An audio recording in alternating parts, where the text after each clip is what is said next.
Et donc, voyons le message de confirmation. Voilà.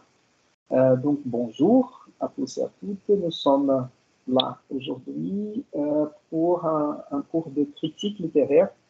Nous sommes le 14 octobre 2021. Et donc, tout d'abord, il faut parler de cette activité que j'ai affichée ce matin. Peut-être que vous avez jeté un coup d'œil. Et en fait, je m'excuse un peu du retard et j'avais euh, changé d'avis par rapport aux activités et finalement on aura deux activités, c'est celle-là et l'activité finale, pardon, euh, on aura en tout trois activités, celle-là qui est déjà affichée, l'activité finale qui sera la justification en fait d'un projet, je vais vous en parler aujourd'hui, et l'exposé oral. D'accord? Je vais vous demander un exposé oral comme je le fais dans les autres, euh, disciplines. Genre, je vais attendre un peu euh, je veux voir la forme finale de ce travail pour vous suggérer un exposé oral de 3 à 5 minutes ou de 4 à 5 minutes. Et l'idée, c'est pareil, c'est de présenter le projet. Parce que ce qu'on va faire dans cette discipline comme activité finale, ce n'est pas une dissertation comme je fais dans les autres cours de littérature, mais plutôt un projet de critique littéraire. Et je vais expliquer l'activité là tout de suite, avant d'entrer euh, dans l'introduction de la critique féministe. Nous sommes ici. Voyons. Voilà. Voilà. Donc, vous voyez ici mon écran, n'est-ce pas, la salle virtuelle de cours. Donc, j'ai créé ce canal-là. Je vais fermer ici le canal de Panorama parce que ça ne nous intéresse pas. Donc, vous avez ici le cours de littérature française critique. Il y a le canal général qui est le canal où vous trouverez, où vous trouvez les cours planifiés, les vidéos où nous avons ce chat commun. Et nous avons maintenant le canal dissertation, contrôle des activités. Donc, tout ce qui concerne la dissertation, je lis dissertation, mais c'est cette activité finale, n'est-ce pas? Le projet de critique. Peut-être je vais renommer ce canal après le cours. Mais vous avez ici, vous pouvez afficher mes devoirs. Et ça met du temps.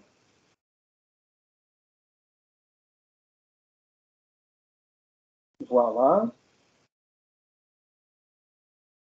Euh, affichage de l'étudiant. Donc, c'est comme ça que vous voyez l'activité, n'est-ce pas? Donc, nous avons ici projet de critique littéraire, 30 points possibles.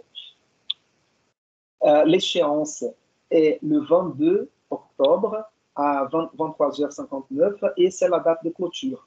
C'est-à-dire, parce que le Teams nous donne la possibilité d'avoir une date d'échéance et une date de clôture, c'est-à-dire quand l'activité ferme à la remise des étudiants. Parce que je pourrais, par exemple, accepter des activités en retard et réduire la note.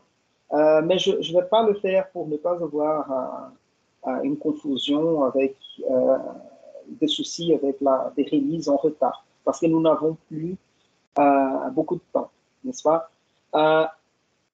Et donc, vous voyez ici, j'ai mis plusieurs livres où je l'ai disponibilisé, mais ne vous inquiétez pas, je ne vous demande pas de lire pour la semaine prochaine tous ces livres-là, n'est-ce pas? En fait, les plus importants à lire ici, c'est le premier, Jonathan Culler, Théorie littéraire, une introduction, et c'est l'annexe à la fin en portugais, donc c'est pas en français, donc c'est encore plus rapide à lire. C'est ça, en fait. Je vais changer ici. Le partage d'écran pour vous montrer ce qu'il faut dire de Jonathan Keller. Ici. Voilà. Encore. Voilà. Donc,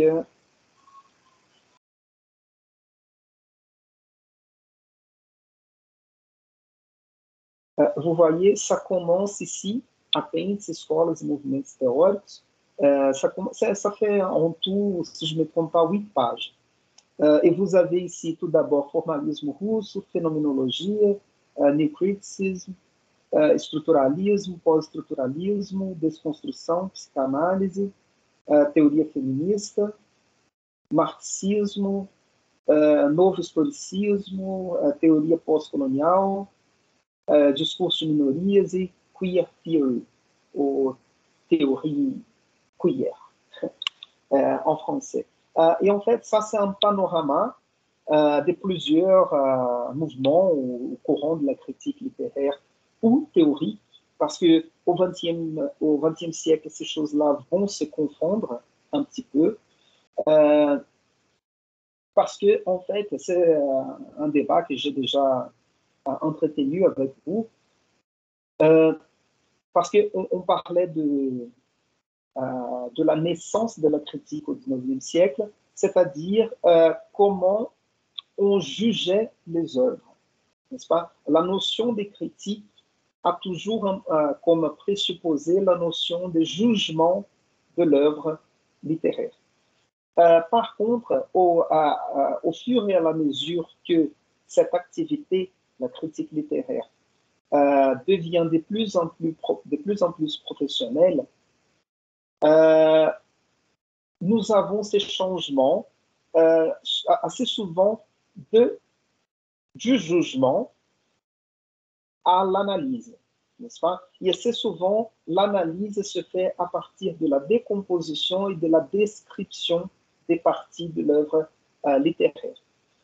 En plus, nous avons ces courants, tous ces courants-là, présentés par Jonathan Keller, et ici c'est présenté comme mouvement théorique, n'est-ce pas? Ce sont des mouvements théoriques parce que ces mouvements-là, ils vont nous présenter des principes, des concepts, et ils vont nous servir comme une méthodologie de l'analyse littéraire. Ça, c'est important de comprendre de cette façon les mouvements théoriques comme nous donnant des présupposés méthodologiques de l'analyse littéraire. Par contre, nous avons le risque, je vous ai déjà parlé de ce risque, quand nous partons d'un mouvement théorique de cette façon pour arriver à l'interprétation de l'œuvre, si on suit catégoriquement ces principes, assez souvent, ça va déterminer la lecture ou l'interprétation qu'on va faire de l'œuvre littéraire, n'est-ce pas? Par exemple, si je pars de certains concepts ou présupposés marxistes pour l'analyse de l'œuvre, je vais finir par parler de lutte des classes, capitalisme, etc. C'est-à-dire que ces genres de principes nous guident ou déterminent l'interprétation qu'on va faire. C'est un risque que nous courons, n'est-ce pas? Et assez souvent, je demande d'éviter ces genres de risques.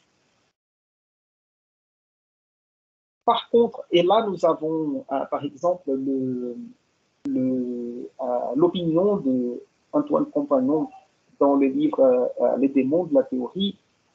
Compagnon, il considère la théorie plutôt comme une espèce de métadiscours,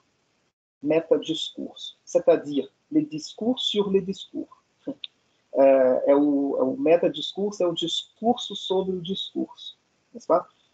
Comme si la théorie littéraire était les discours sur la littérature, n'est-ce pas?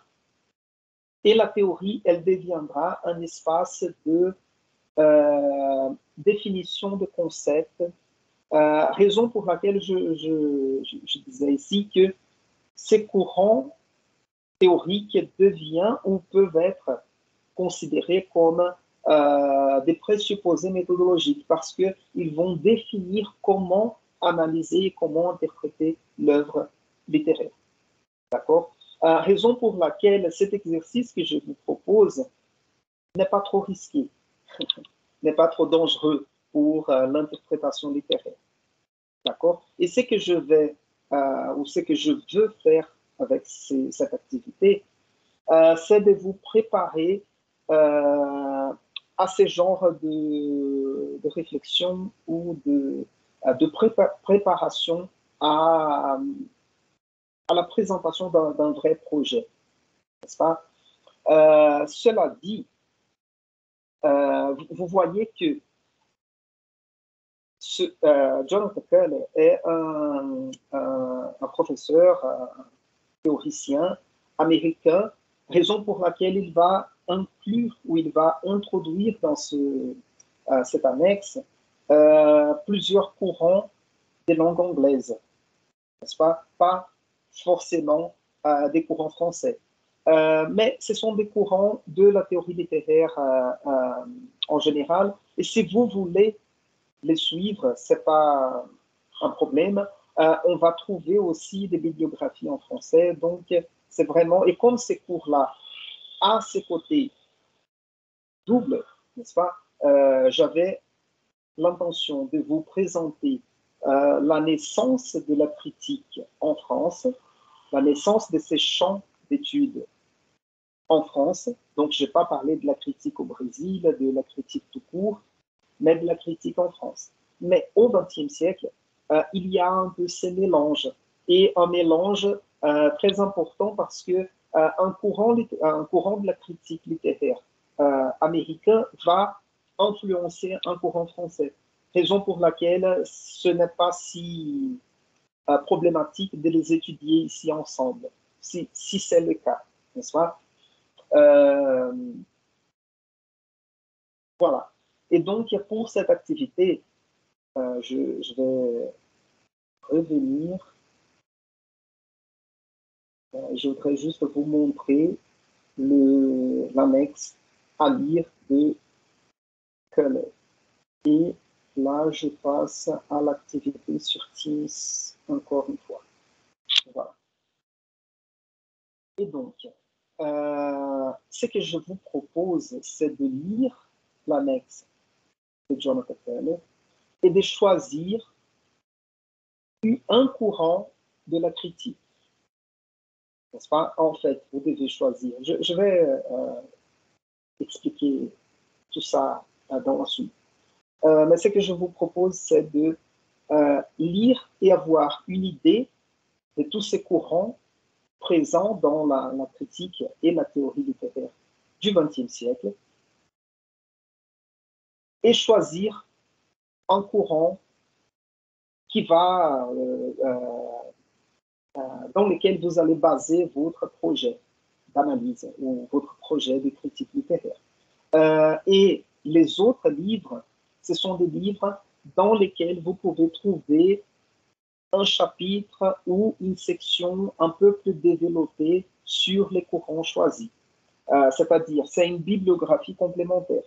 Par contre, le problème que j'ai ici, celui-là, Caparros et Redondo, sont en espagnol. Je n'ai pas de version en portugais ni en français. Par contre, Kovacs et Ravu Ralo sont en français. D'accord?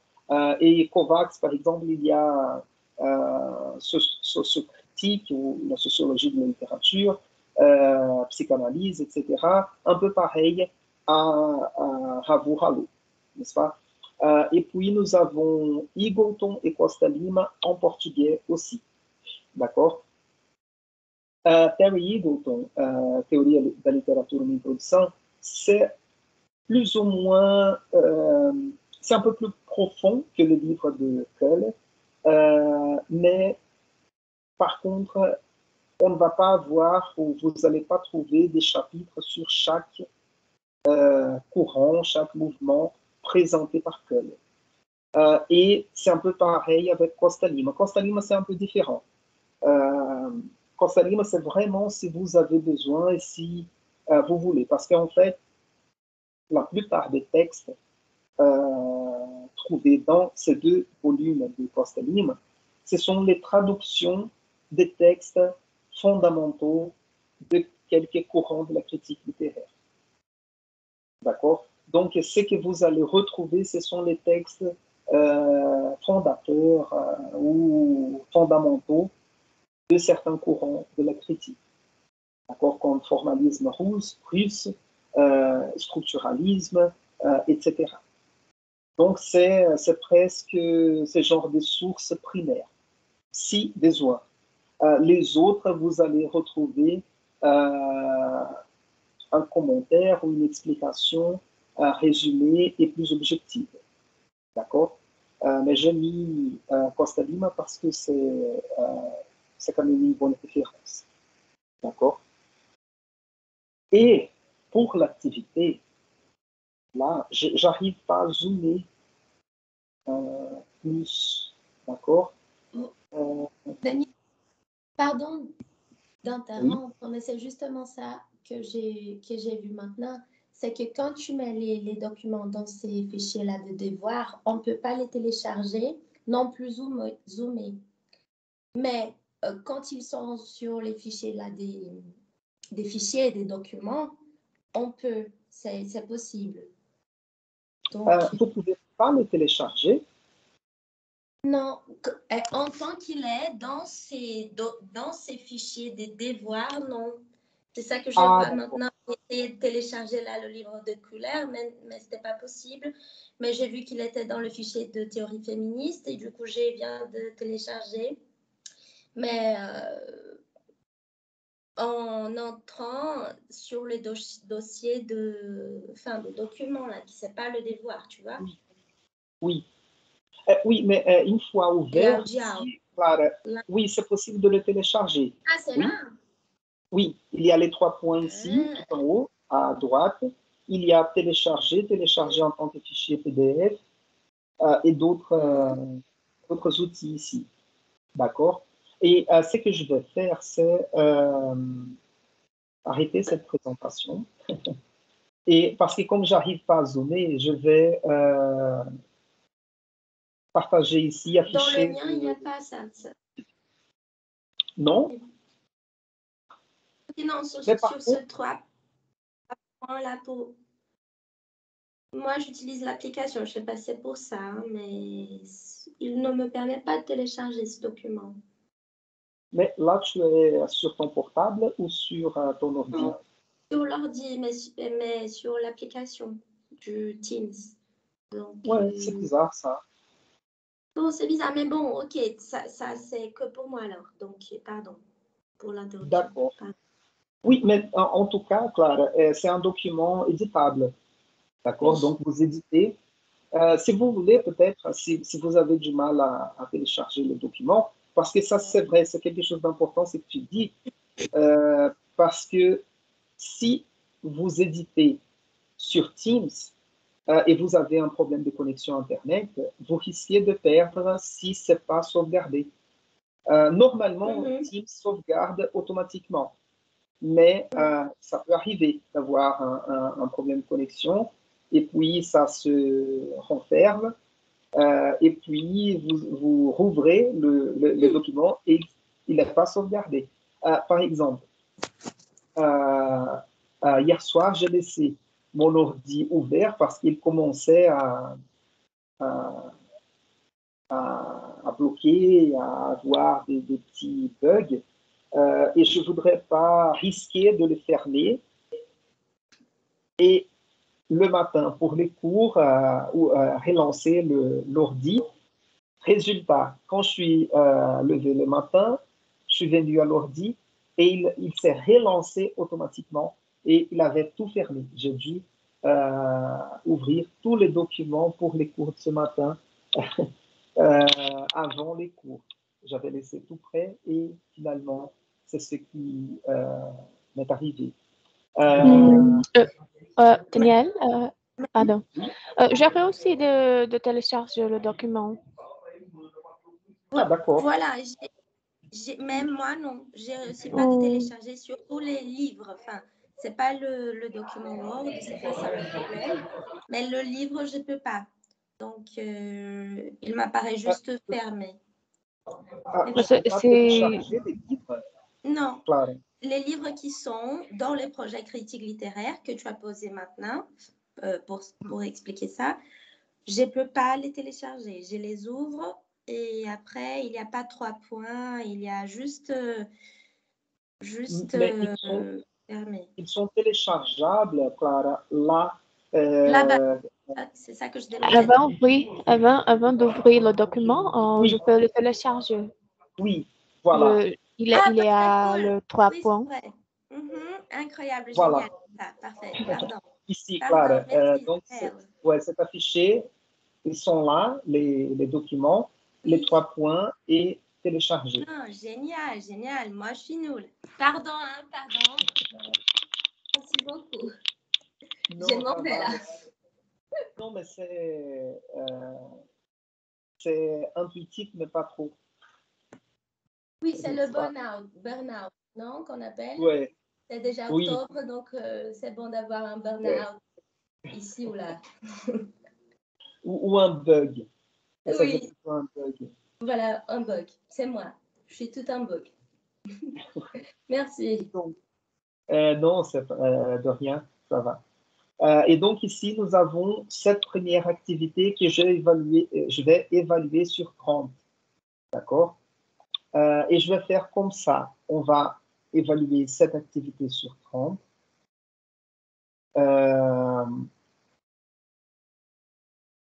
Le exposé oral sur 10, donc on aura 40, et l'activité finale sur 60. D'accord? C'est bon comme ça? Et je vous promets d'être assez solidaire dans ma correction. D'accord?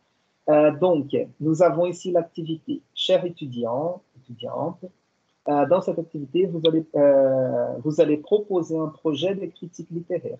Pour ce faire, suivez les consignes ci-dessous. C'est parce que je crois que j'ai corrigé sur Teams, mais pas ici. Et dès le présent moment, je vous laisse clair. Vous n'allez pas exécuter ce projet de critique littéraire. D'accord? Donc, l'activité finale est un projet.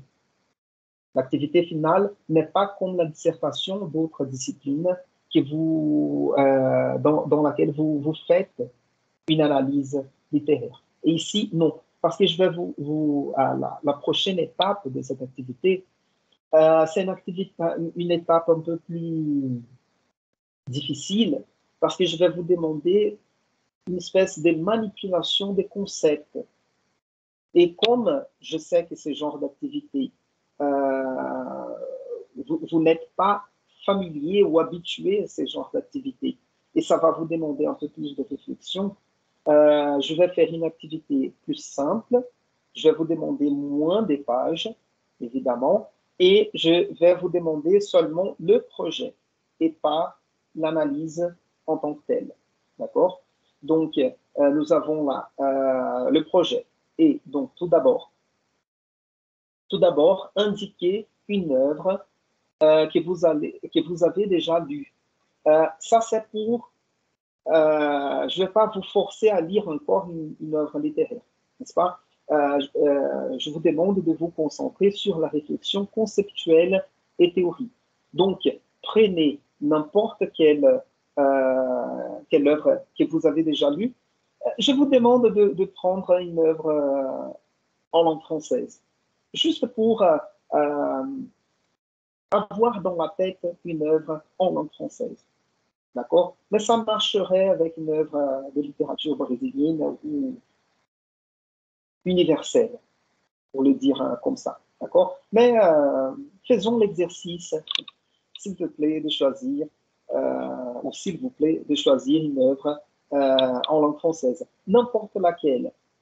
Peut-être que vous avez déjà lu pour une discipline avec moi ou avec un autre professeur, ou Le Petit Prince que vous avez lu pendant l'enfance ou l'adolescence, comme vous voulez. Mais mettez ici nom de l'auteur et titre de l'œuvre. Par exemple, Camus, Albert, L'étranger. N'est-ce pas? Tout simple, comme ça. Voilà. Ensuite, lisez le Apêndice Escolas e Movimentos Teóricos du livre Théorie littéraire, uma introdução, de Jonathan Keller, page 118 à 126 du livre, n'est-ce pas? Ce n'est pas du PDF. Et choisissez un courant théorique comme fondement théorique de votre projet.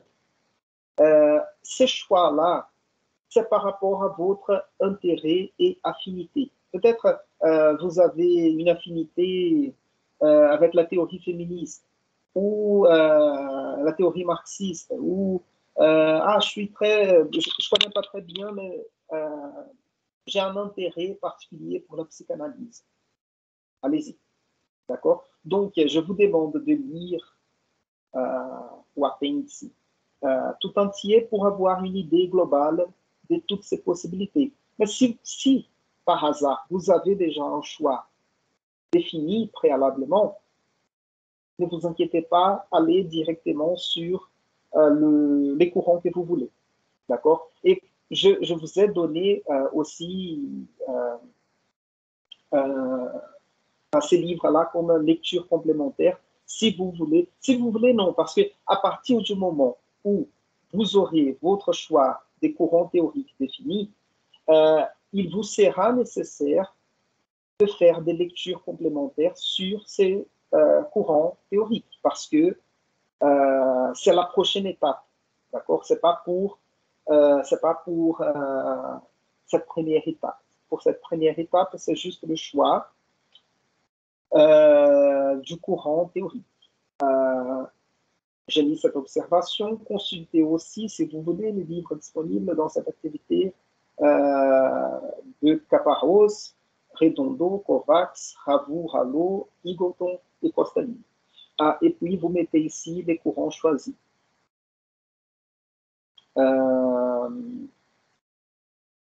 Je mets là comme exemple la sociologie de la littérature.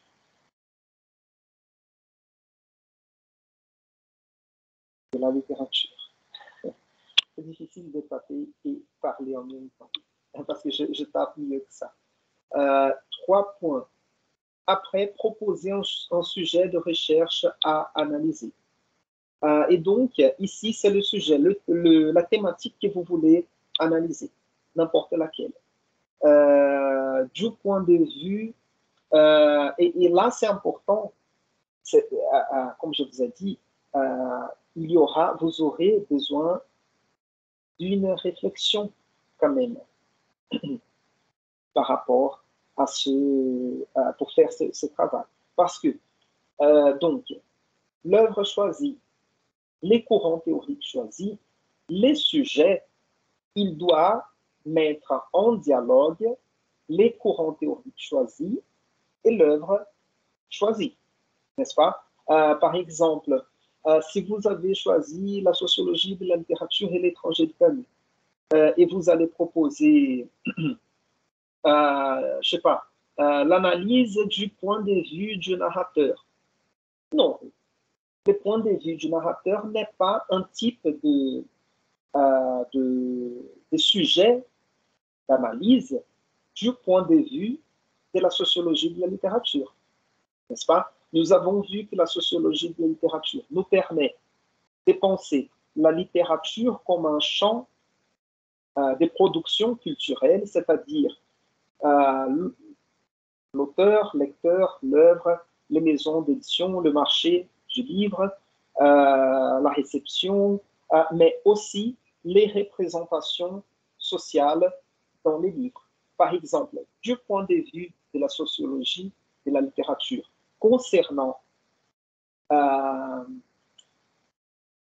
l'étranger de Camus, on peut analyser par exemple Meursault comme français, un individu français, et l'arabe, quelle est la représentation de l'arabe dans ce livre, L'étranger, ou quel est le point de vue des classes sociales, par exemple, de Meursault en tant qu'individu français en Algérie. Une autre possibilité, on change ici, c'est dont je vais parler dans la suite, la critique féministe. Une des possibilités de la critique féministe, c'est de analyser les personnages féminins ou les personnages féminines dans les œuvres, dans toutes les œuvres. Ça peut être des œuvres écrites par des femmes, mais aussi la représentation féminine dans les œuvres écrites par des écrivains hommes. Et dans le livre L'étranger, il y a la copine de Meursault et il y a aussi la copine de Raymond.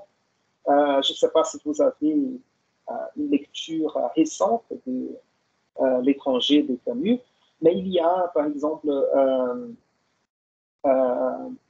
l'indifférence en quelque mesure, mais Meursault, le rapport de Meursault avec sa copine, j'ai oublié si elle s'appelle Marie, j'ai oublié son prénom, est peut-être un rapport un peu plus, comme un rapport qui reste respectueux, n'est-ce pas, même si Meursault est indifférent à la vie, n'est-ce pas? Par contre, si on prend le cas de Raymond qui bat sa copine parce qu'il est jaloux, etc., là, c'est possible de faire une analyse féministe de la représentation de la femme. Nous avons, par exemple, deux femmes, peut-être trois, je ne vais pas insister, c'est juste pour vous montrer les possibilités. Nous avons la mère de Meursault, sa copine et la copine de Raymond. Donc, nous avons trois personnages féminines qui peuvent être analysés de ce point de vue féministe. Féministe. Je ne vais pas entrer dans les particularités des termes, mais juste pour vous montrer une possibilité. Même une œuvre écrite par un écrivain homme comme Camus, nous pouvons faire une analyse féministe du point de vue de la représentation de la femme dans l'œuvre. D'accord? Donc, c'est ça ce que je vous demande. Vous choisissez une œuvre, vous choisissez un courant théorique, vous proposez un sujet et vous proposez une problématique. Vous élaborez une problématique. La problématique, c'est comme vous connaissez bien dans les disciplines avec moi, les disciplines littéraires, panorama, roman, etc. C'est la transformation du sujet de recherche dans une question. Et normalement, cette question vise à cibler un peu plus le sujet de recherche. A ideia é que a transformação do sujeito, do tema, uma problemática, vai focar um pouco mais, direcionar um pouco mais aquilo que está de maneira mais ampla no tema. Então, isso aqui é só um exercíciozinho da ideia do projeto, n'est-ce pas? Et je ne vais pas travailler là-dessus comme je fais dans la discipline de panorama, n'est-ce pas? C'est parce que je veux vraiment travailler l'idée du projet. Et finalement, proposer un objectif général et déployer-le en 2 ou 3 objectifs. Ici, ce n'est pas correct. Objectifs spécifiques. Voilà. Les objectifs, normalement, ça se travaille comme à partir des verbes à l'infinitif, n'est-ce pas? Parce que c'est ce que vous voulez faire ou ce que vous allez faire dans la mise en pratique du projet, n'est-ce pas? Donc, là, je mets ici comme sujet de recherche la représentation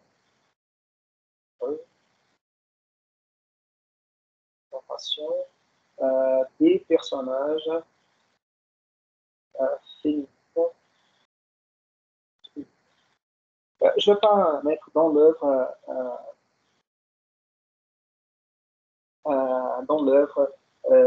l'étranger. On ne peut pas faire les temps. Et ici, l'objectif général. On peut mettre quelque chose comme analyser, comprendre, quoi d'autre? Analyser, comprendre. Ce sont les verbes dans ces champs lexicaux.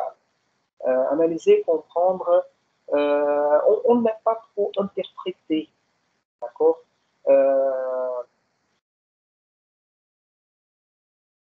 Démontrer. Quoi d'autre? Aidez-moi, s'il vous plaît. Je suis comme Clara. Réfléchir. Pardon, Clara? Réfléchir. On peut pour les objectifs? Oui. Réfléchir. Ouais, nous sommes tous un bug. Oui. Réfléchir sur. Et puis, vous voyez que c'est à partir de l'objectif général que vous allez déployer les objectifs spécifiques. D'accord? Donc, et c'est pour ça que j'aime bien, comme j'avais dit au début du semestre ou pendant le semestre, que cette discipline elle a un ton méthodologique. Donc, je profite de cette réflexion théorique que nous avons faite jusqu'à présent pour proposer cette réflexion méthodologique de comment présenter un projet de PIDIC ou de master, etc. Donc, c'est à partir de ce objectif général que vous allez le transformer ou le découper en 2 ou 3 objectifs spécifiques. D'accord? Par exemple, vous voyez ici la représentation de personnages féminins. On peut mettre ici comprendre ou analyser la représentation de personnages féminines dans le roman. Et puis, objectif spécifique. Comprendre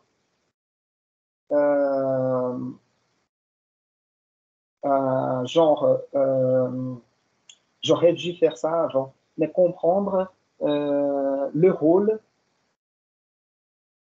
de la jalousie de Raymond. Raymond, par rapport, je vais raccourcir ici, par rapport à sa copine. Juste pour vous donner une idée, n'est-ce pas? Comprendre le rôle de la jalousie de Raymond, du point de vue, évidemment, féministe, n'est-ce pas? C'est-à-dire que,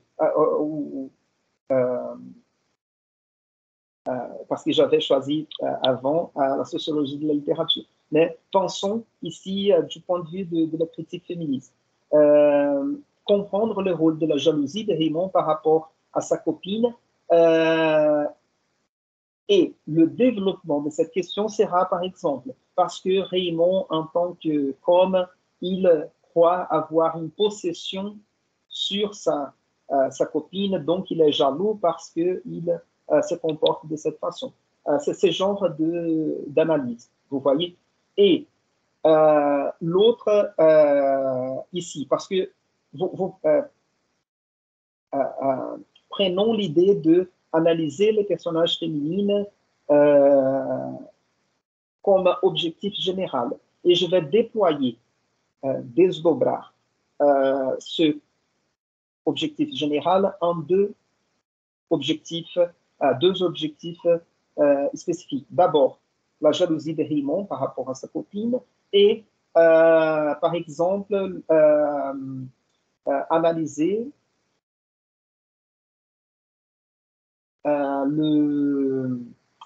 comment on peut dire ça?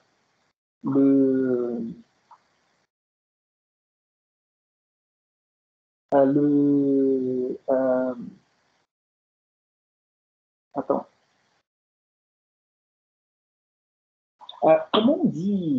Comment on dit terceirização? Em francês tem um nome para isso.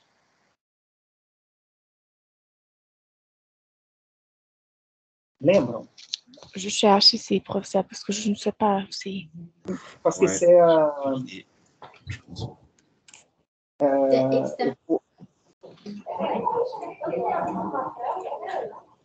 sous-traitance.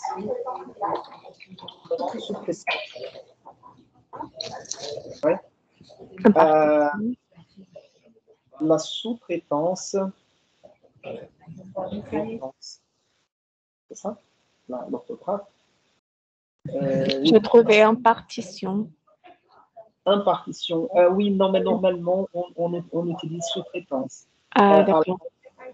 La sous-traitance du soin,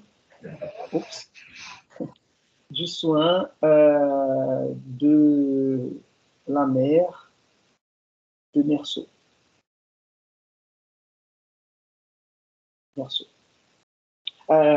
Parce que je cherche, pour ne pas perdre du temps ici, je ne vais pas chercher la bonne rédaction. Mais l'idée, c'était de, vous voyez la différence, parce qu'ici, l'objectif, c'est d'analyser les personnages féminins, comment ils sont représentés par un auteur masculin, n'est-ce pas? Et par exemple, j'ai mis ici la sous-traitance du soin de la mère, parce que Meursault met sa mère dans un asile, une maison de retraite. Et on peut penser que un personnage masculin comme Meursault n'allait pas s'occuper de sa mère à l'âge avancé. Si on avait, par exemple, si Meursault était un personnage féminine, peut-être une personnage féminine allait s'occuper du soin de sa mère à l'âge avancé et pas la mettre dans une maison d'asile. Mais une autre possibilité qui n'est pas de l'ordre du si, n'est-ce pas? Parce que là, nous avons un roman et pas, si le roman était différent, ce serait un autre roman. Mais un point intéressant d'analyse, la mère de Meursault, dans l'asile, à l'âge avancé, elle trouve un copain, n'est-ce pas? Et comment on analyse, par exemple, la possibilité de l'amour du point de vue d'une femme à l'âge avancé? C'est une question intéressante parce qu'assez souvent, les femmes âgées sont reléguées à la solitude, n'est-ce pas? Donc, vous voyez, c'est ce genre de réflexion que j'attends de vous. Et ici, je vous donne un exemple à partir de l'étranger. C'est-à-dire que l'étranger, c'est interdit d'être choisi. D'accord? Parce que sinon, je vais recevoir des projets copier-coller de l'exemple que je vous ai donné ici. Non, c'est interdit. C'est pas interdit, mais vous allez vous débrouiller pour arriver à ce genre de déploiement de la question. Sinon, c'est ça. Ce sont ces 5 étapes pour cette première activité. C'est clair, c'est bon, c'est bien compris. Oui. Oui, ça va, ça va. D'accord. Donc, vous devez me rendre cette activité vendredi de la semaine prochaine. Ou jusqu'à vendredi de la semaine prochaine. D'accord? Donc, pensez à une œuvre que vous avez bien aimée, que vous avez lue et bien aimée, ou qui vous a touché d'une certaine façon. Pensez à l'affinité que vous avez avec un courant théorique. Cette affinité, peut-être vous ne connaissez pas très bien tous ces courants, raison pour laquelle je vous demande de lire l'annexe de Jonathan Cole. C'est pour connaître, avoir une idée de ces courants, parce que vous allez vous approfondir dans les courants choisis.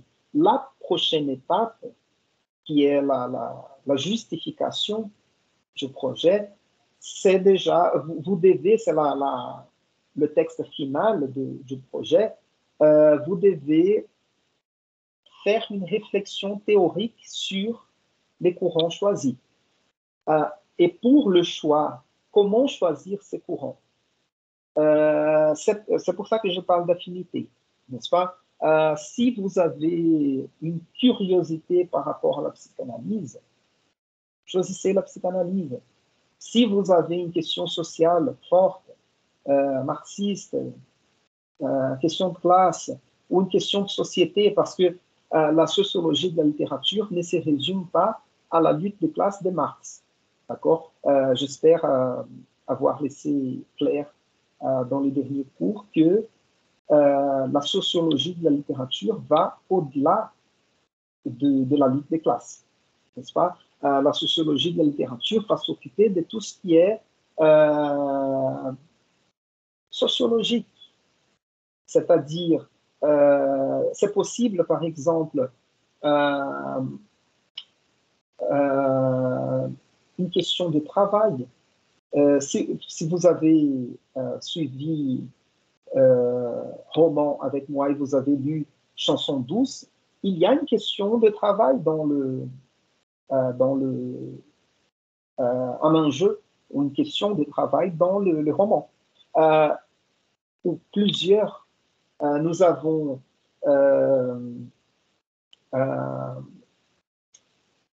la nounou, Louise, donc il a pensé la relation de travail du nounou à la maison. Dans les cours, je vous ai posé une question sur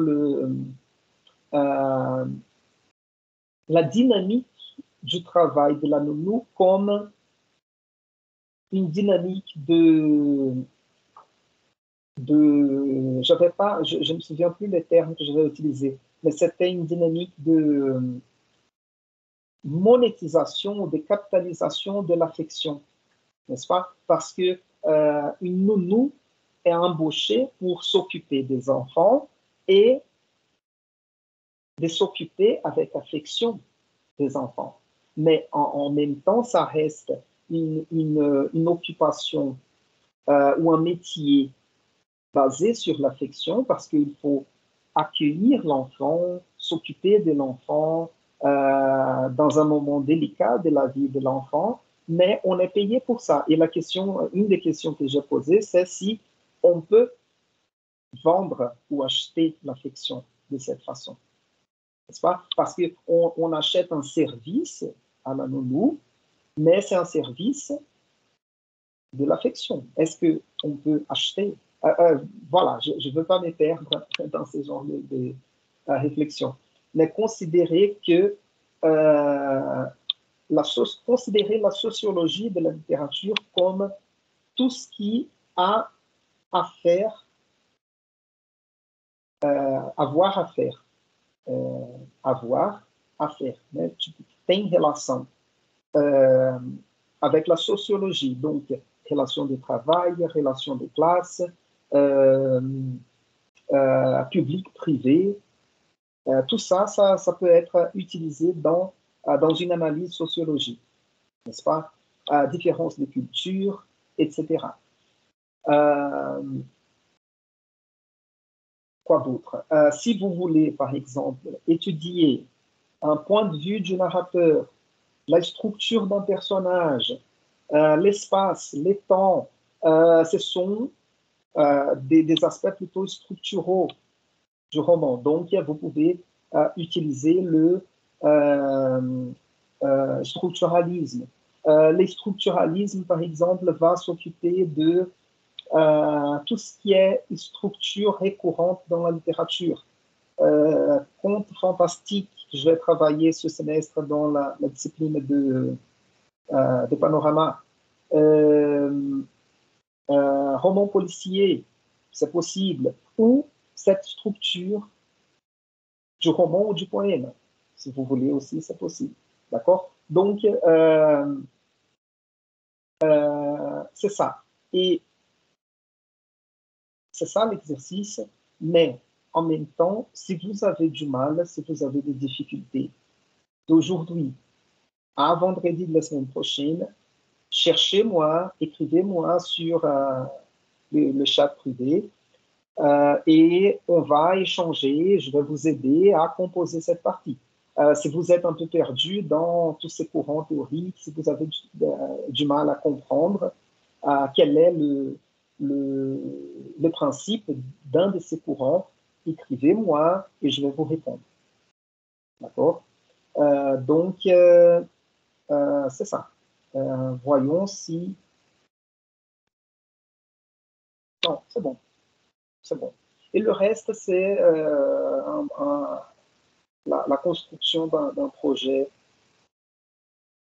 comme on fait normalement. D'accord? Voilà. Des questions? Oui. Moi, j'ai une question, Daniel. Est-ce que vous pouvez... Ah non, mais non, d'accord. Ah, tu veux que je partage encore? Non, je voulais juste que vous, si vous pouvez mettre, bon, élaborer une problématique, juste pour voir là, en comparaison avec le courant théorique que vous avez choisi. Et Ah, d'accord. juste pour avoir une idée là, je sais que vous ne voulez pas Oui. que nous prenions vos idées, mais non, c'est juste pour ça, pour avoir une idée. Oui, C'est oui, pas parce que la problématique. problématique est difficile. Vous voyez? Oui, oui, oui. C'est parce que comme je n'ai pas un sujet très clair, j'ai du mal à proposer la problématique. Mais Juste une chose, cette théorie que vous avez choisie, la sociologie de la littérature, il n'y a pas vraiment cette partie dans l'appendice, on dit appendice. Appendice. je vais vérifier parce que là, Oui. j'avais utilisé annexe. En portugais, non? Annexe, oui. Mais bon, oui, on dit Appendice. Oui, mais oui, partie secondaire ou annexe, exactement. Donc, appendice. Et c'est masculin. C'est masculin. Donc, il n'y a pas ça dans cet appendice, oui. Mais parce que la sociologie de la littérature, c'est énorme, non, cette théorie? Oui, oui. Par contre, elle est disponible dans les Havur Halo et aussi dans le texte de Kovacs. D'accord? Ah, Kovacs. Ok, j'ai vu. Ok, introduction en méthode. Parfait. Voilà. Et aussi, il y a un chapitre de Costalim, je crois que c'est dans le deuxième volume de Théorie de la littérature sur en portugais, sur la sociologie de la littérature aussi. Parfait. D'accord. Si vous voulez, je peux mettre ici juste pour faciliter, parce qu'il est déjà disponible dans le fichier, les livres de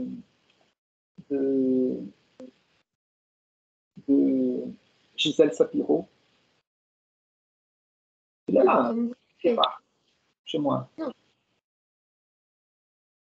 Comme vous voulez. C'est juste que moi... c'est parce que je l'ai mis dans les étagères. Okay. Non, c'est pas grave. C'est juste que moi, d'habitude, j'ai beaucoup de problèmes pour construire une problématique. Donc, pour élaborer une problématique. Donc, c'était juste ça que vous n'avez pas donné l'exemple. Revenons à nos moutons, parce que je passais à autre chose sans te répondre à la problématique. Non, mais on peut penser, Clara, de façon bien simple, parce qu'on peut bien élaborer une problématique, mais partons du principe de la transformation du sujet en question, n'est-ce pas? Par exemple, on peut commencer pour cette élaboration, parce que, évidemment, on ne sort pas la problématique élaborée tout d'un coup d'un seul jet, n'est-ce pas? On peut penser, par exemple, genre de quelle façon la femme est représentée dans le roman. Vous voyez, c'est déjà quelque chose. De quelle façon la femme est représentée dans le roman? Si on veut être plus spécifique, on peut penser à une autre femme, ou par exemple, de quelle façon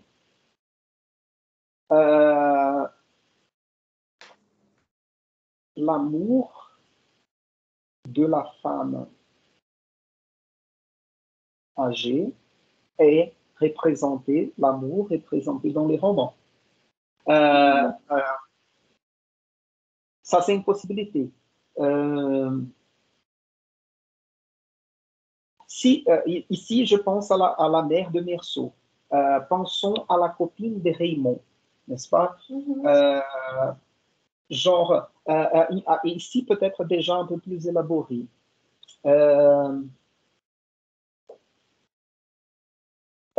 J'essaie d'élaborer en même temps, d'accord? Donc, patientez.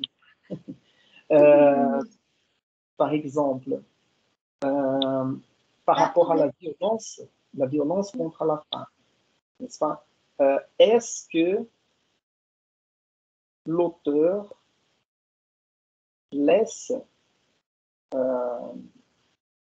échapper, je vais mettre un peu comme ça, échapper une idéologie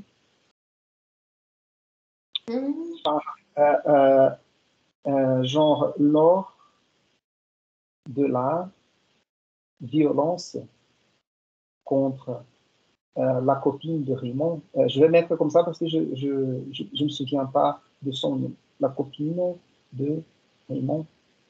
Tu vois, Claire, l'effacement du personnage.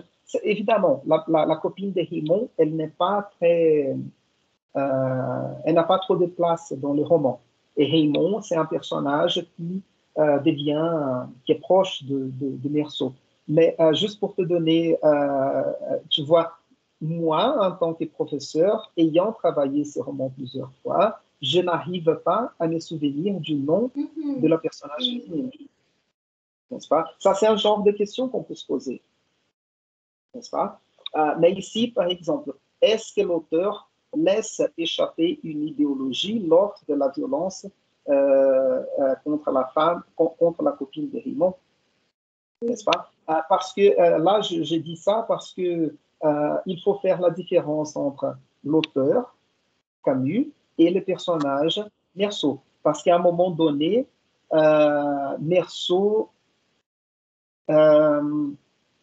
je ne me souviens plus des détails, mais Meursault, il écrit une lettre à la place de Raymond pour que Raymond s'excuse d'avoir battu sa copine. N'est-ce pas? Parce que Raymond, il est un peu ogre, un peu brut. Et il n'arrive pas à s'exprimer et demander, présenter ses excuses à sa copine. Et Raymond, par exemple, il va témoigner en faveur de Raymond à un moment donné, si je ne me trompe pas, quand il y a le commissaire de police qui vient voir ce qui se passe, n'est-ce pas? Et en fait, vous voyez, si je ne me trompe pas, c'est en fait la copine de Raymond qui est le lien de Meursault avec l'arabe, si je ne me trompe pas. parce que ou c'est la copine de Merson. Bon, il faut que je révise les romans. Mais ça va comme problématique. Oui, oui, ça va. Donc, la problématique, elle est très souvent une question, non, qu'on se pose. Exactement, c'est une question. Okay. Oui. Parce que, en fait, le fait de faire une question, de poser une question, d'élaborer une question, nous aide à répondre, parce que le texte sera une réponse à la question, n'est-ce pas? C'est plus facile, ça rend le travail plus facile, parce que parfois, on ressent cette difficulté à démarrer le texte, n'est-ce pas? Je vais commencer par où? Par où je commence? Oui. En fait, la problématique étant une question, ça nous aide à répondre à cette question et donc le texte se démarre plus facilement. C'est une question, je vais dire une position méthodologique. Et comme je l'ai dit assez souvent, ça semble, je vais le dire en português, parece coisa de professor Cri-Cri, né? Que assim, fica enchendo a paciência, não vou falar outra coisa, para transformar uma coisa em questão, porque eu não posso fazer de outra forma. É porque metodologicamente se faz assim. E aí tem essa explicação, se faz assim porque o texto depois vai ser uma resposta a essa pergunta. Okay? Et en plus, ça c'est une maxime que nous avons en philosophie, en théorie, qui est plus important de savoir poser des questions que les répondre. N'est-ce pas? Et assez souvent, quand on pose bien une question, on va au vif de la question. On touche au vif de la question. N'est-ce pas? É pela questão, pela pergunta que a gente chega no ponto. N'est-ce pas? Só uma coisa aqui que eu me lembrei agora, me vi aqui na Maria Homem. Não sei se vocês conhecem, acompanham o trabalho dela. Eu assisto bastante coisa no canal dela. E acho que ela, às vezes ela tem trejeitos muito de psicanalista. Né? Ela está sempre fazendo perguntas. Né? Não seria ou tal coisa? Então, dei uma olhada no canal dela, Maria Homem. Coloque Maria Homem no YouTube, vocês vão achar o canal dela lá. Ela tem vídeos curtos e tal, e ela passa, às vezes, de questões assim, cotidianas da vida hoje. Né? Por exemplo, o vídeo mais recente dela que eu vi era sobre o fato de ser um perfil verificado, né, no Insta, Twitter, no YouTube, por exemplo. E aí ela vai se fazendo perguntas e responde algumas, mas lança questões. Né? E a questão ela tem um pouco essa coisa para usar uma imagem, da vibração. Né? Se a gente traz uma resposta, a gente meio que encerra a coisa. E aí a pergunta ela abre, na verdade, né, possibilidades de resposta. Por isso, essa insistência. D'accord? Voilà.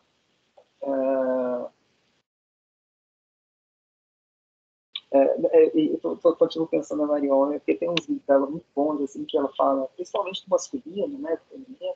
Aí ela fala ela provoca algumas coisas assim, fala assim, né, coisas assim, o tamanho do falo seria masculinidade frágil, né? Lançando. E às vezes a carapuça serve. Bon, ça, je finis le partage, j'arrête le partage et profitons. C'est bon? Vous avez encore des questions?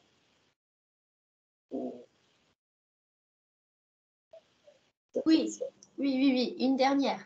Donc, c'est pour remplir ce dossier, non? C'est juste pour remplir ça. C'est pas pour créer un autre.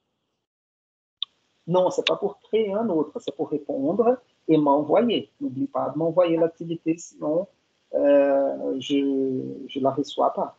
D'accord? D'accord. Parfait. Ok. Voilà, et donc aujourd'hui, je voudrais introduire la critique féministe parce que nous avons parlé la dernière fois de critique sociologique et aujourd'hui, je voudrais parler de critique féministe. Mais aujourd'hui, on n'aura pas trop le temps et je suis un peu inquiet. Je vais vous dire pourquoi. C'est bien ici, mais voilà le programme. Parce que, c'est-à-dire, nous avons 4 semaines jusqu'à la fin du semestre. Et nous avons, aujourd'hui, on est le 14, c'est la semaine prochaine, et 1, 2, 3, 4. Mais aujourd'hui, nous avons ça. Oui, je vais faire peut-être comme ça. Oui, je vais faire comme ça. Je vais commencer aujourd'hui la critique féministe. La semaine prochaine, on termine la critique féministe et je parle du structuralisme. Et puis, si nous avons besoin, on aura encore les 26 pour terminer le structuralisme. Et le 4, sûrement, on parle de Roland Barthes. D'accord? Et comme ça, c'est bien aussi parce que Roland Barthes n'est pas un sujet de ce travail. Et le structuralisme, la critique féministe et la critique sociologique les sont. Donc, la psychanalytique, je n'ai pas parlé, la génétique, je n'ai pas parlé, mais tout ça, c'est possible, d'accord? Parce que je reviens encore au travail. Ce travail, il est un peu... c'est un travail actif, n'est-ce pas? Il vous demande une participation active dans l'élaboration de ce travail. Donc, c'est possible, considérer la possibilité de travailler avec des contenus qui n'ont pas été discutés en classe. D'accord? Vous avez la possibilité et mon soutien, meu suporte, minha torcida, pour travailler avec des contenus qui n'ont pas été discutés en classe. Donc, vous êtes libre pour faire ça. Et donc, aujourd'hui, pour parler de vous voyez ici, nous avons la critique des termes féministes et l'écriture féminine. Et je vais parler aujourd'hui de manière générale parce que nous avons peu de temps. Si il fallait parler de ce travail. Mais il y a 3 choses. Je vais essayer de ne pas entrer dans certains détails. Je vais le laisser pour la semaine prochaine. Mais il y a tout d'abord, parce que il y a tout d'abord. Ouais, je reste là avec cette caméra. Il y a tout d'abord une question à se poser ou un aspect à séparer. Une chose, c'est la théorie féministe ou les théories féministes. Parce que ça, c'est un discours, ça, vous voulez dans le texte de Jonathan Culver, par exemple. C'est un discours social, sociologique, si vous voulez, aussi. N'est-ce pas?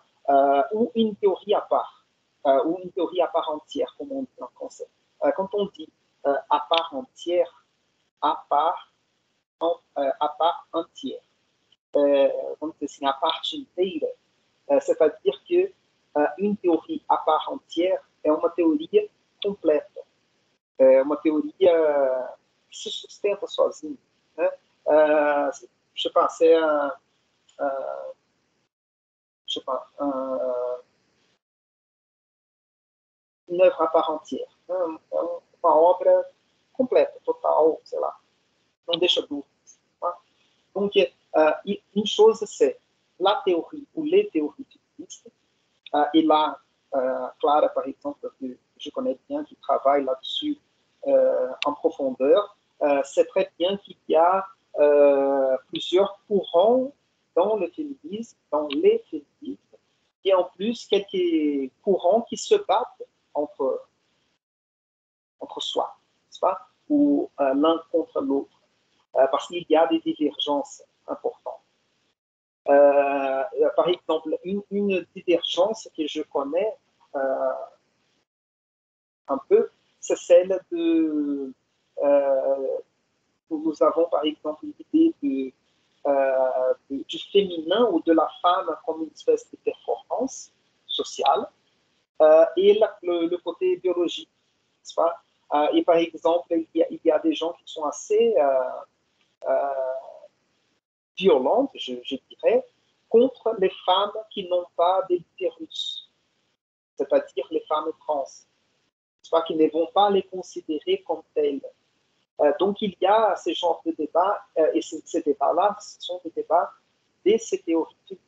Et Clara, tu me corriges si je dis des bêtises. D'accord? Parce que je sais que, pas seulement pour toi, mais c'est un domaine assez délicat aujourd'hui. Ça touche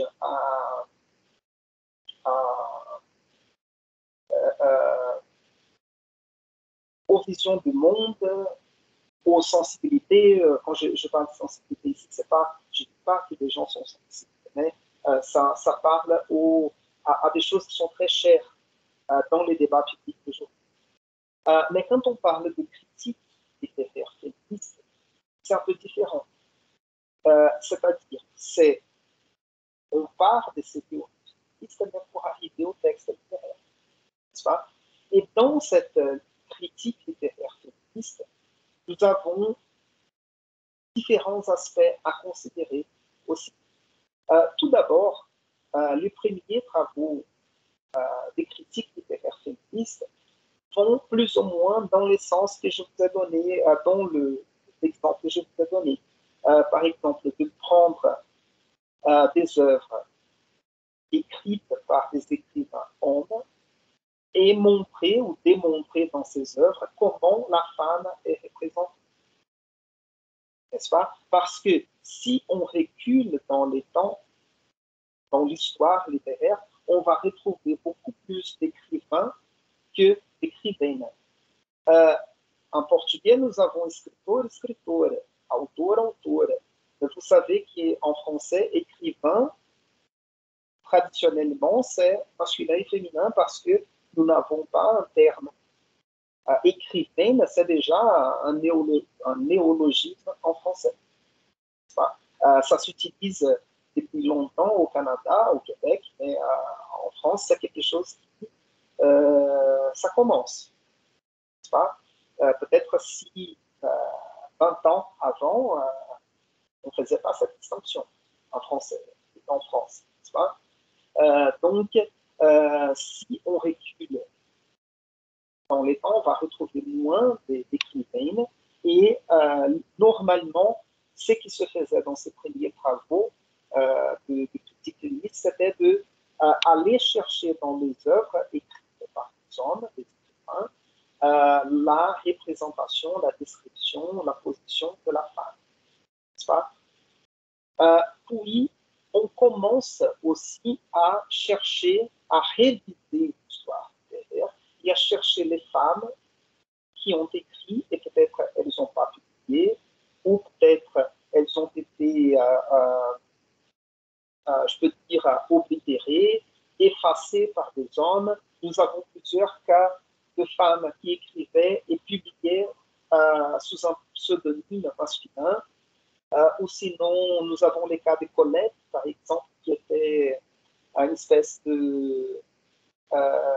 vous voyez, je parlais d'écrivain, écrivaine, et ces genres d'études subalternes, études des minorités, assez souvent, ou la déconstruction aussi, travaille assez souvent sur les langages.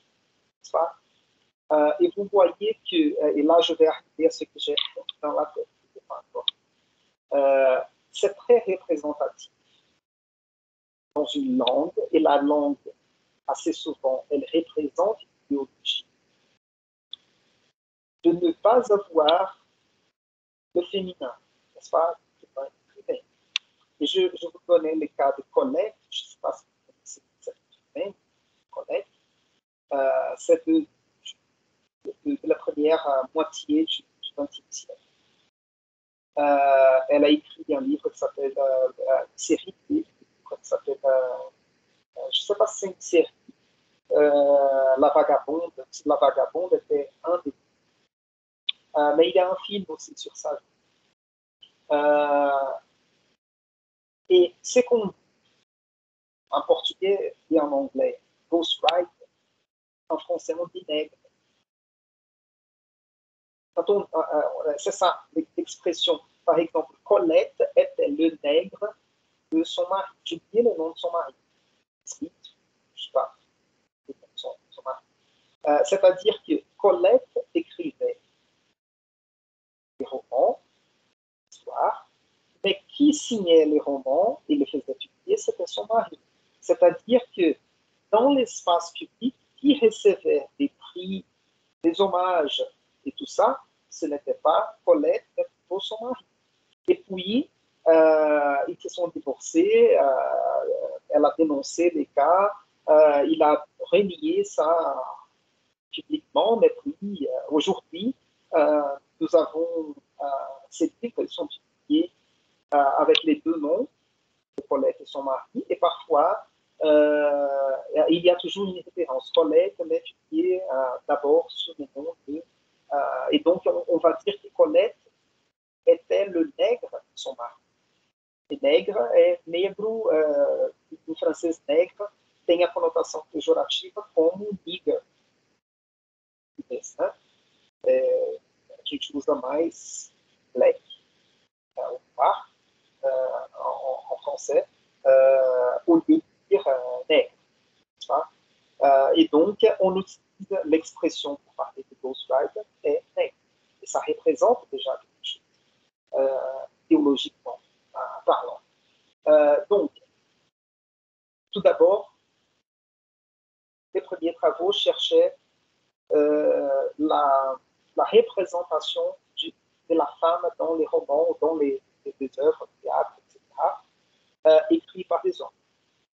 Nous avons un autre moment où les femmes commencent à chercher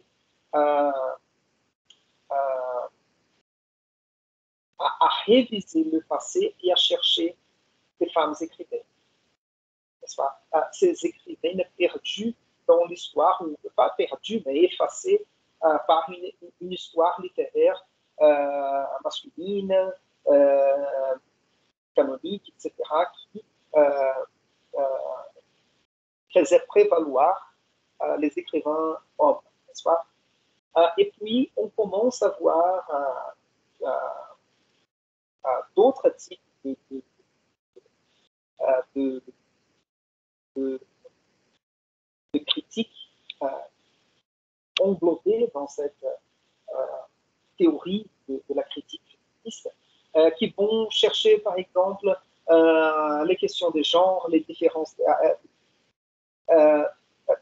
Pardon.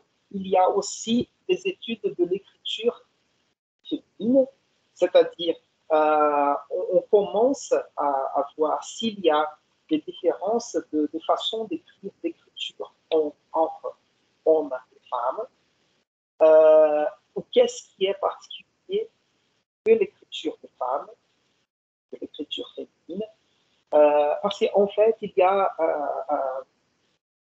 je trouvais quelque part aussi cette différence entre l'écriture, ou la femme dans la littérature, représentée dans la littérature, l'écriture féminine, c'est-à-dire l'écriture faite par des femmes, la littérature faite par des femmes, et la littérature au féminin, comme penser aux chansons d'amis, ou les chansons de Chepoir dans lesquelles le jeu lyrique ou le sujet lyrique est une femme, mais l'œuvre est écrite par une femme, par un homme. Genre,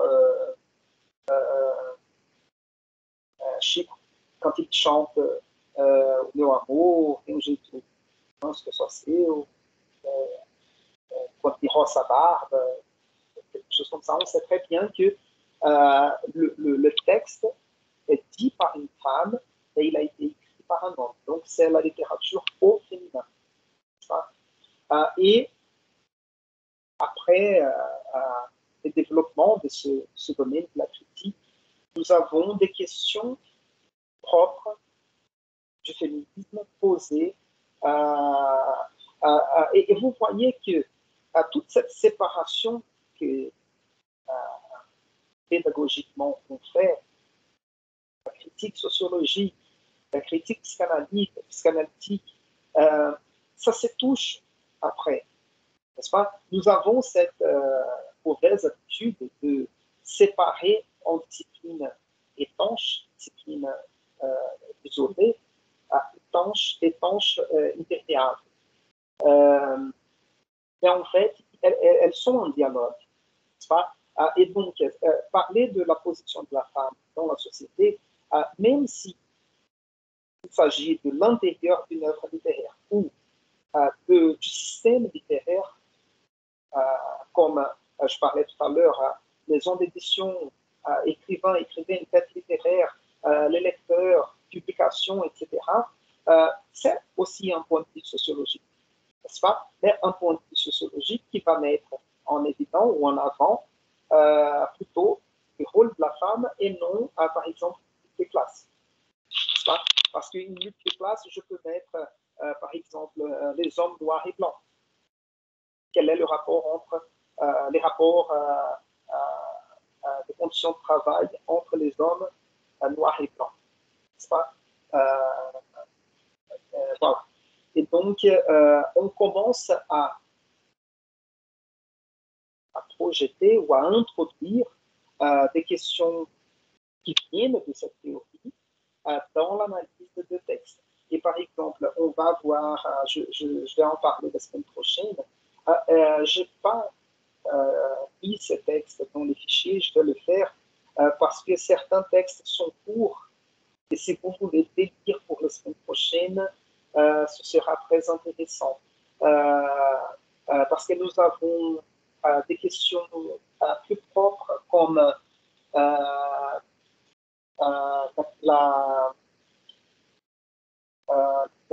critique lesbienne, cette question des genres plus marquée, les différences des femmes. Et vous voyez comment la question raciale va s'introduire aussi, la différence entre femmes blanches et femmes noires ou indigènes, etc. Donc, il y a, à partir de cette question, ça va se déployer en plusieurs autres questions beaucoup plus contemporaines et beaucoup plus riches. D'accord? Beaucoup plus riches et beaucoup plus complexes parce que ça montre aussi que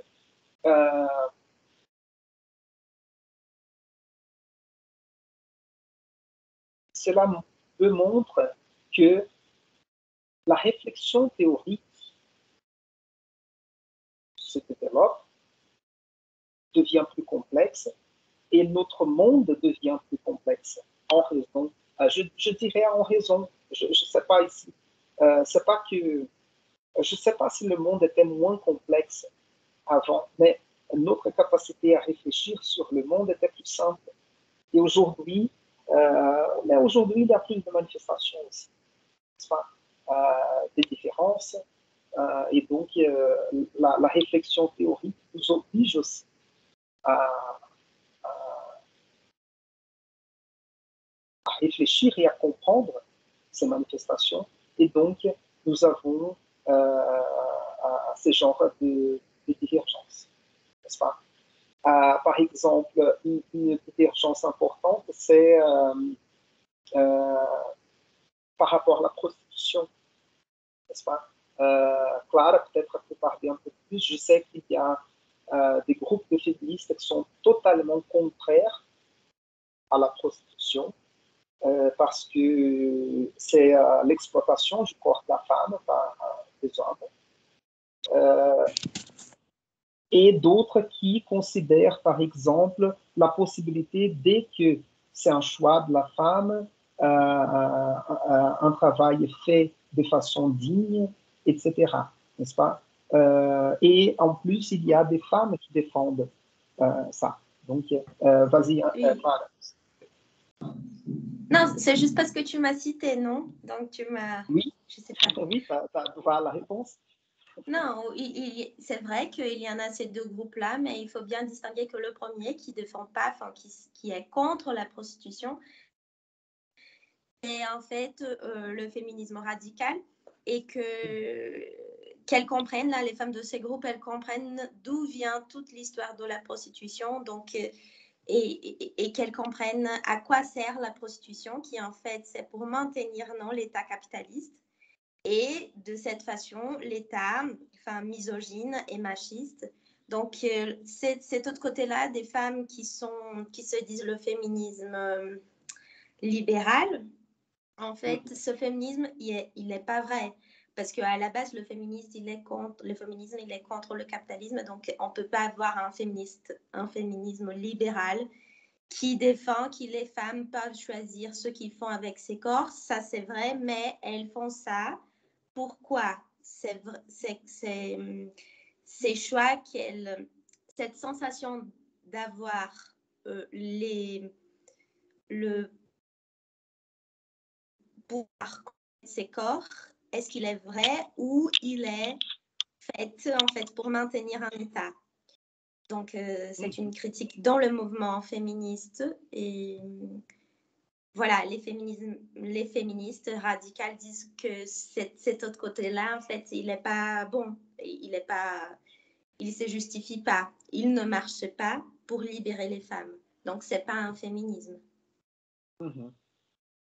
Mais les libérales vont dire qu'ils libèrent les femmes de façon économique, n'est-ce pas? Voilà, et ça c'est impossible. Donc ça c'est non plus le féminisme. C'est en fait le capitalisme qui englobe tous ces problèmes, donc qui mange, enfin tous ces problèmes pour le capitalisme puisse transformer les problèmes qui sont contre lui en faisant partie de lui-même, parce que tout le rôle puisse continuer de cet état-là.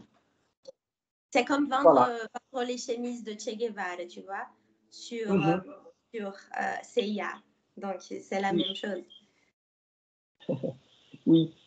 Et c'est intéressant parce que, par exemple, nous avons Virginie Despentes, qui est une féministe française liée au mouvement punk des années 90. Et elle a la théorie King Kong, ou la King Kong théorie. Et elle s'est prostituée et elle est une de ces femmes, n'est-ce pas?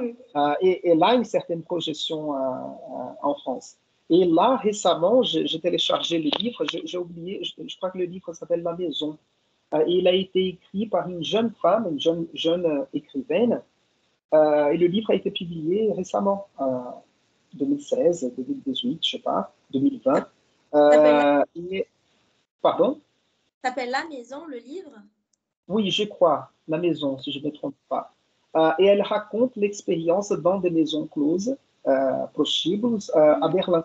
C'est une jeune femme française, écrivaine, qui est partie en Allemagne, s'est prostituée à Berlin et raconte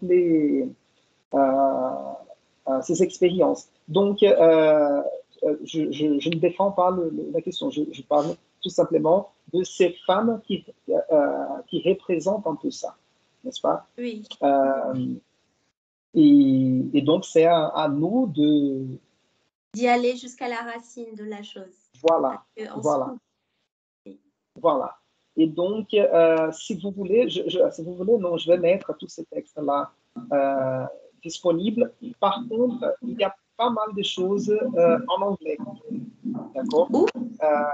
Mais je vais mettre quand même sur le fichier de la critique féministe. Donc, si vous lisez en anglais et si vous voulez, ce sont des choses que j'ai trouvées, ça peut vous servir. Et par contre, je change ici le partage d'écran. D'ailleurs, J'ai juste une question. Est-ce que je peux pendant que tu changes l'écran? Oui, vas-y. Ah, voilà. Non, juste que tu as dit avant que tu as... Ah non, pardon, ça commence là les travaux chez moi. Donc, Non, je mais... pense que... C'est bon? Vous m'entendez? Oui. Non. Oui? Oui, vas-y. Non, c'est juste qu'avant, tu as commenté que tu as trouvé la littérature féminine, après la féministe, après la en femme, non, des femmes, tout ça. Mm-hmm. Est-ce que tu as un dossier qui explique les différences entre ces littératures? Parce que souvent aussi, on en discute que c'est ça, qu'il n'y a pas vraiment une littérature féminine, mais qu'il y a une littérature faite par des femmes. Et donc, que ce n'est pas vraiment la même chose. Donc, je voulais juste étudier et savoir quelles sont les différences entre ces concepts. Oui, je vais chercher ça et je te réponds pendant la semaine ou la semaine prochaine. D'accord? Et je te demande, on voit, parce que je ne sais pas te pointer, parce que c'est quelque chose que j'étudie depuis peu de temps.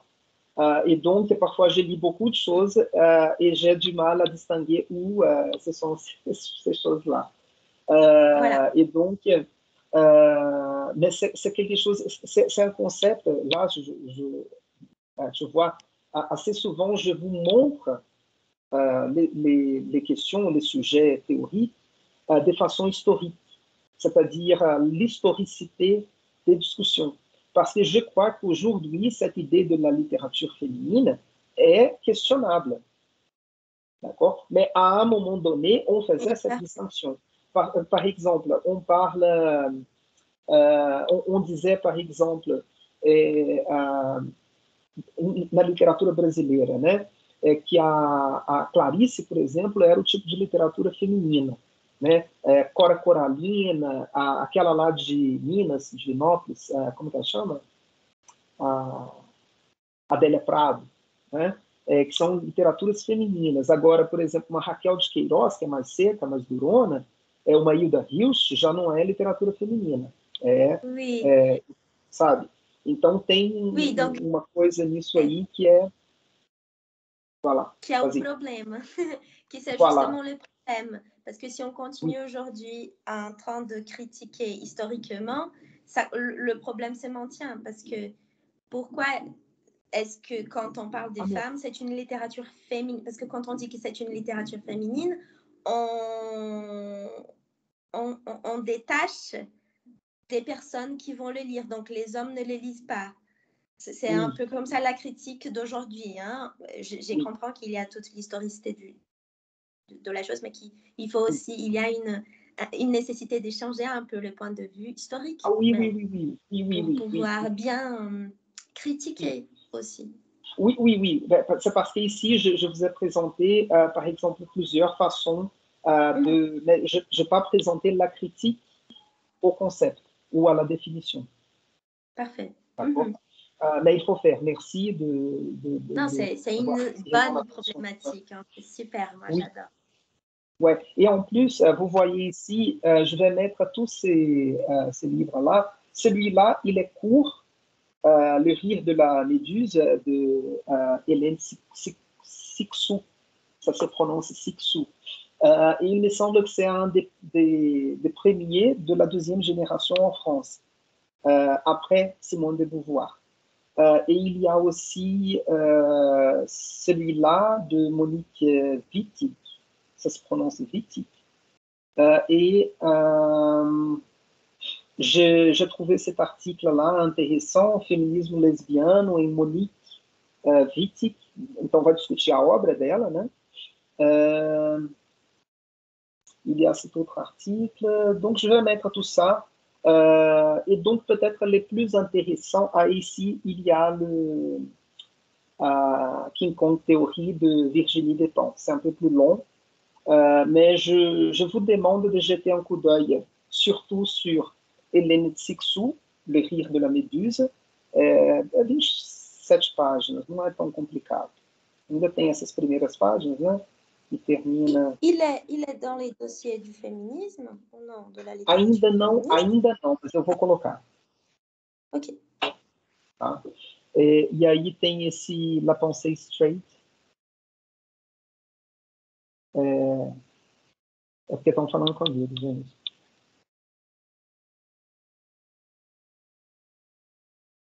Ok.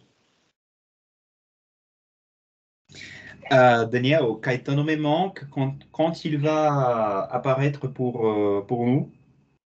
Pois é, ele está dormindo agora e a Ana vai começar uma aula. Aí eu vou ficar atento aqui para ele. E aí eu vou fazer o seguinte, agora à tarde, se ele não acordar, eu faço agora mesmo. Aí eu já coloco esses textos aqui disponíveis e mais alguns em inglês, que fica como bibliografia complementar. Tá? Pode ser?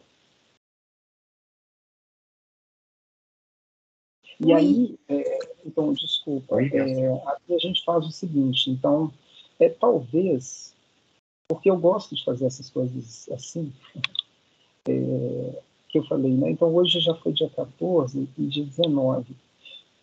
Depois a gente tem dia 26 também. Vamos fazer o seguinte, eu estou falando baixo para a Ana deixar a porta aberta. E se eu falar alto, eu vou acabar acordando Caetano. Vamos fazer o seguinte, semana que vem, então, a gente continua só a crítica literária feminista. Tá? E aí a gente deixa o estruturalismo para a semana seguinte. E aí a gente separa isso. E aí a gente entra no detalhe desses textos. Pode ser? Que é bom lidar com assuntos assim que são fortes no momento. Né? Estruturalismo já passou, já foi, mas é importante para a tradição, mas já deu um pouco. Né? E a gente faz uma pincelada assim. Né? E depois vai ser importante para o bar. Então é importante dar uma pincelada. Mas aí vamos deixar uma aula inteira para feminista e a gente entra então nesses detalhes do texto. Tá? Pode ser? Oui, c'est super. Ok. Então eu vou colocar esses textos lá agora, enquanto o Caetano dorme. Enquanto o lobo não vem. Ouais. Et si tu trouves là les différenciations entre les littératures, ça serait aussi super bien. D'accord. Moi aussi, je vais chercher. D'accord. Ok. Bon, je vous dis au revoir et à la semaine prochaine. Merci, Daniel. Merci. Au revoir. Au Au revoir. revoir, bonne semaine, au revoir. Bonne semaine.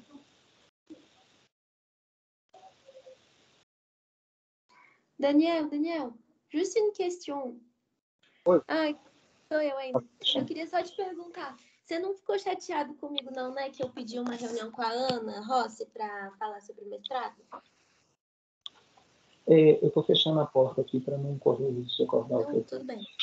Não, de forma alguma, Clara. Ai, que bom. Até... Peraí. Que eu acho que eu não parei a gravação. Ah. Não parei.